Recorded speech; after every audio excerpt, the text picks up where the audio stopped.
ഓം ഗുരുദേവ ചരണം ശരണം. എല്ലാവർക്കും നമസ്കാരം.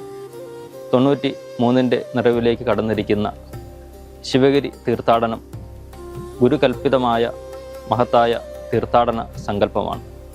മറ്റ് ഇതര തീർത്ഥാടന കേന്ദ്രങ്ങളിൽ നിന്നും ഒക്കെ ശ്രീനാരായണ ഗുരുദേവൻ മാനവികതയുടെ മഹത്തായ അറിവിൻ്റെ നിറവിലേക്കാണ് തീർത്ഥാടന ലക്ഷ്യങ്ങളുമായി സമൂഹത്തെ നയിക്കുന്നത്.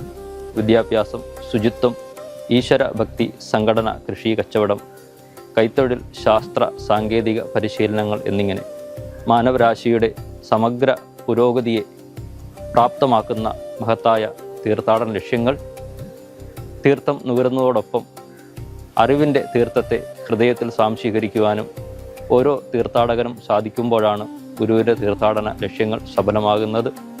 അത്തരത്തിൽ എല്ലാവരെയും മതജാതി ഭേദമന്യേ ഉൾക്കൊള്ളുന്ന ഏക തീർത്ഥാടന കേന്ദ്രമായി ശിവഗിരി പരിലസിക്കുമ്പോൾ ലോകത്ത് തന്നെ മഹാഗുരുവിൻ്റെ അറിവിൻ്റെ തീർത്ഥം നുകർന്നുകൊണ്ട് വിശ്വമാനവികത സംപ്രാപ്തമാക്കുവാൻ നമുക്കേവർക്കും ഈ ശിവഗിരി തീർത്ഥാടന വേളയിൽ ശിവഗിരിക്കുന്നിൽ ഒത്തുചേർന്ന് ശ്രീനാരായണ ഗുരുദേവനോട് പ്രാർത്ഥിക്കാം.